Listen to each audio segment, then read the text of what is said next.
اعوذ باللہ من الشیطان الرجیم بسم اللہ الرحمن الرحیم الرحمن علم القرآن خلق الانسان علمہ البیان۔ محترم عزیز طلبہ، اس وقت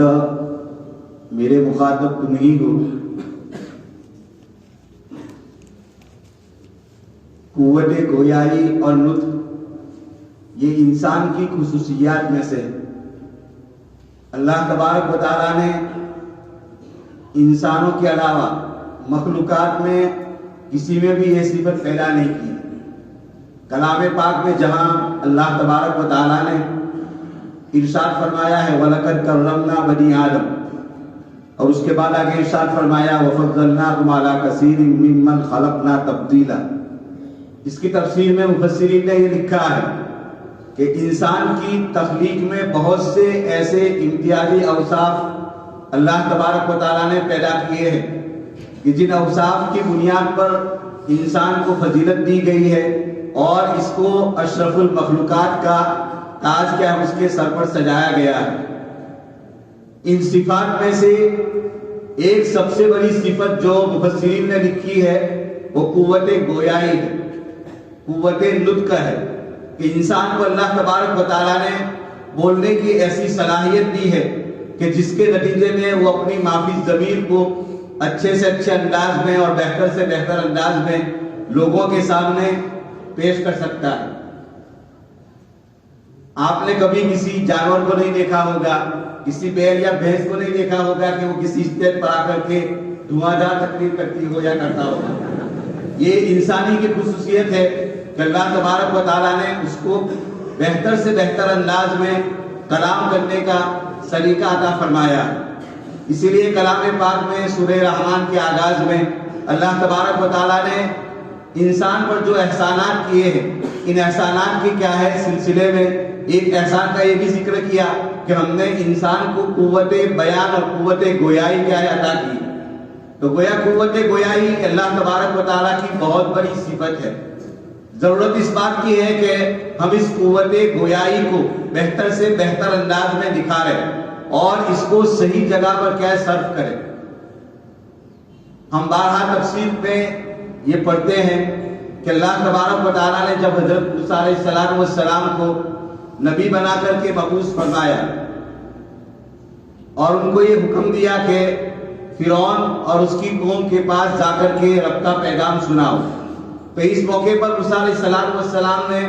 اپنے بہت سارے عوارضات اور بہت ساری جو موانع تھے اس کا تذکرہ اللہ تبارک و تعالیٰ کے سامنے کیا ہے اور گویا کہ اس بات کی دعا کی کہ یہ سارے موانع کیا ہے دور کر دیے جا۔ حضرت موسیٰ علیہ السلام کی زبان میں لکنت تھی، اسی لیے فرعون نے جب اپنی لوگوں کو موسیٰ علیہ السلام کی دعوت ایمان دینے کے بعد موسیٰ علیہ السلام پر جو طعن و تشدید کی ہے اور جو اعتراضات کیے ہیں، اس میں سے ایک اعتراض یہ بھی ہے وَلَا يَكَادُ يُبِينُ، یعنی موسیٰ علیہ السلام تو اچھی طرح گفتگو بھی نہیں کر پاتے ہیں۔ یہ ایک اعتراض اور کیا ہے اس نے موسیٰ علیہ السلام پر طعن کیا تھا۔ تو کہنے کا حاصل یہ کہ موسیٰ علیہ السلام نے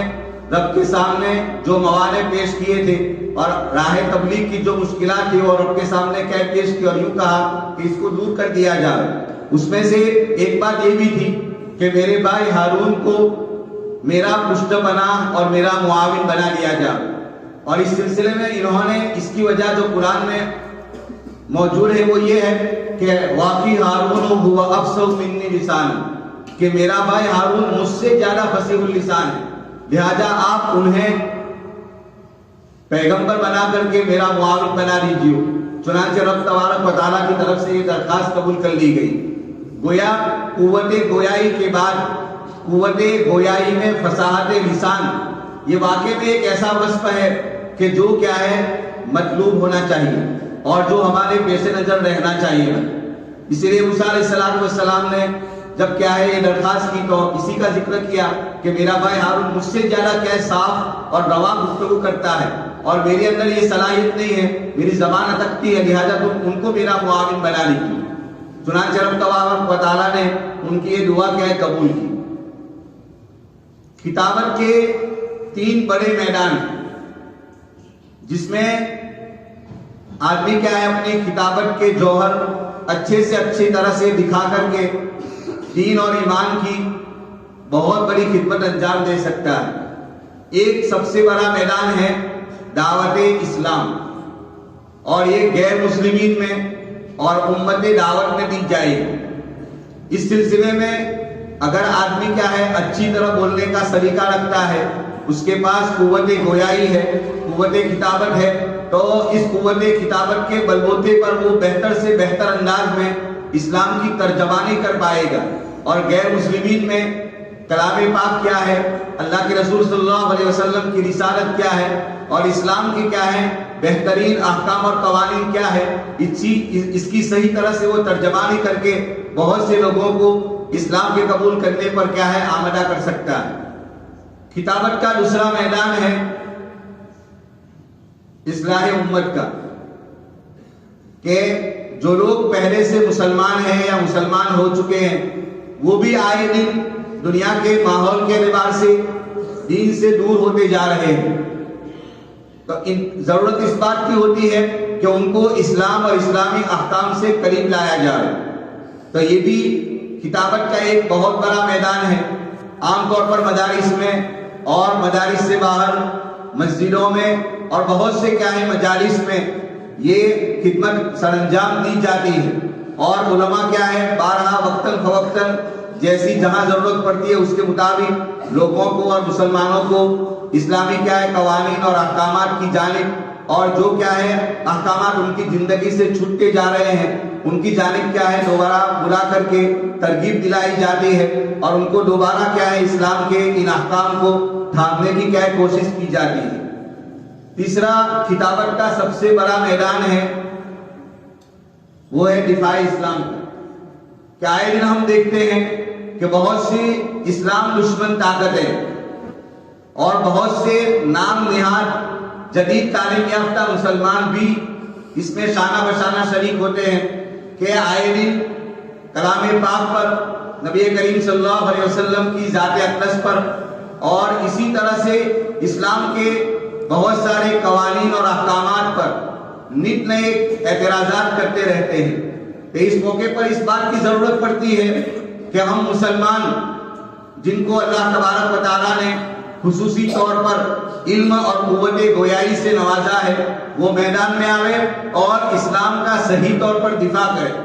انہوں نے کلام پاک کے بارے میں، اللہ کے رسول کی شان کے بارے میں جو گستاخیاں کی ہے، یا اسلامی قوانین اور احکام کے بارے میں جو اعتراضات اور جو شبہات کیے ہیں، ان کا مدلل اور بہتر سے بہتر انداز میں دفاع کرے۔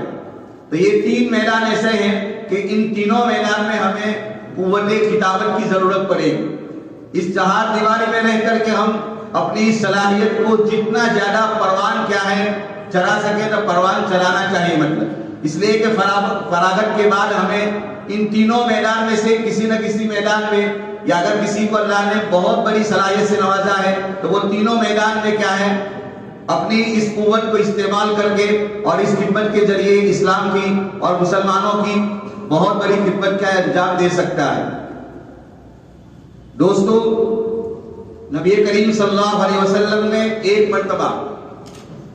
جب غزوہ احزاب سے فراغت کے بعد کفار کیا شکستہ ہو کر کے چلے گئے تو مسجد نبوی میں ایک خطبہ دیا۔ اس خطبے میں آپ صلی اللہ علیہ وسلم نے صحابہ کرام کے سامنے یہ باتیں عرض کی، 2 باتیں عرض کی۔ اس میں پہلی بات تو یہ تھی کہ کفار اس وقت شکست کھا کر چلا گیا ہے، اور انشاءاللہ آئندہ کفار کی یہ ہمت نہیں ہوگی کہ اب وہ میدان کارزار میں آ کر کے مسلمانوں سے دو بدو ہو سکے۔ البتہ عربوں کے یہاں بالخصوص کیا ہے قبائلی عربوں میں شعر شاعری کا بہت رواج تھا، کتابت کا بھی بہت رواج تھا۔ آپ صلی اللہ علیہ وسلم نے اس موقع پر حضرات صحابہ کرام کو یہ کہا کہ وہ میدان میں آ کر تم سے شانہ بشانہ جنگ تو نہیں کر سکتے، البتہ وہ اب تمہارے ساتھ قوت کتابت کے ذریعے یا شعر شاعری کے ذریعے مقابلہ کیا ہے کریں گے۔ چنانچہ اس موقع پر نبی کریم صلی اللہ علیہ وسلم نے صحابہ کرام کو یہ کہا کہ تم میں سے کون ہے کہ جو کیا ہے اس مقابلے کے لیے تیار ہے؟ تو صحابہ کرام میں سے 3 صحابہ اس کے لیے تیار ہوئے، حضرت حسان بن ثابت رضی اللہ عنہ، اسی طرح سے عبداللہ بن رواحہ رضی اللہ عنہ، اور تیسرے کعب بن مالک، اور چوتھے جو میدان کتابت کے بہت بڑے شہسوار تھے، قیس بن ثابت بن شماس رضی اللہ عنہ، جو کیا ہے خطیب الاسلام سب سے پہلے مانے گئے، انصاری تھے،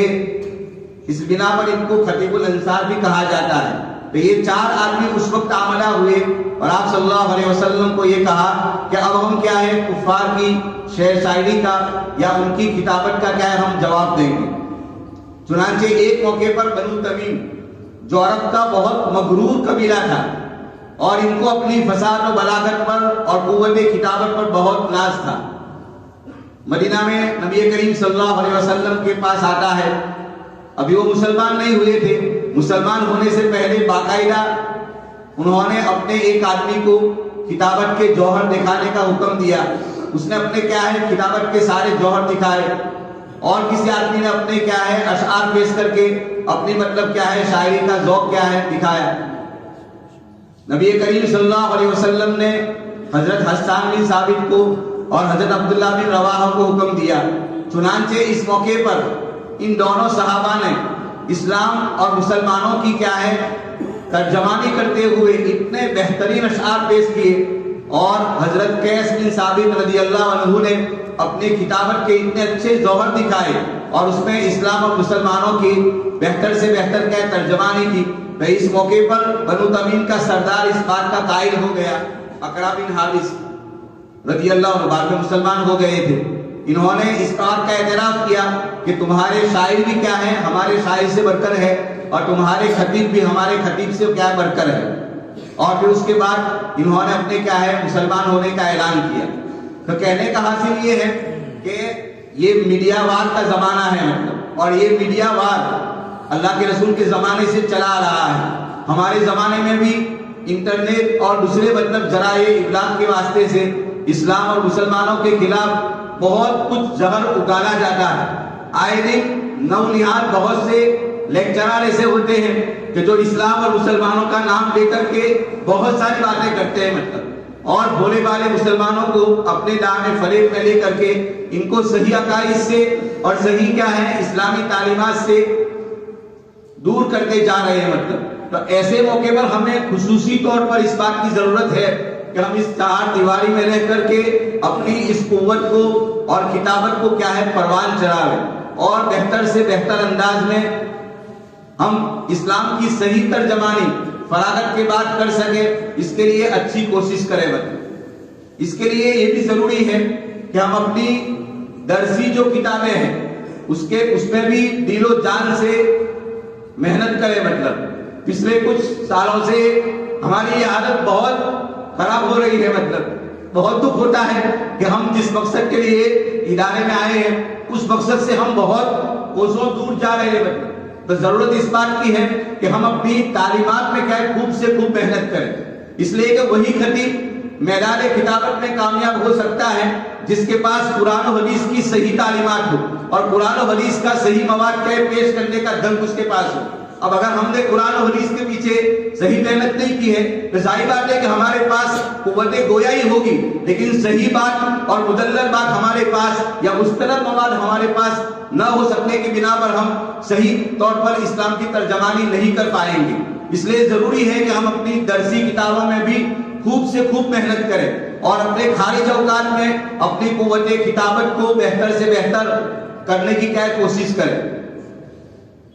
اللہ تبارک و تعالی ہماری ان کوششوں کو قبول فرماوے۔ ماشاءاللہ سبھی طلباء نے اپنے طور پر کیا ہے بہت اچھی تقاریر کی تھی، دل باغ باغ ہو گیا۔ اللہ تعالیٰ سے دعا کرتا ہوں کہ اللہ تعالیٰ ہمیں مزید سے مزید کیا ہے اس میدان میں اور دوسرے میدانوں میں ترقی کرنے کی کوشش عطا فرمائے۔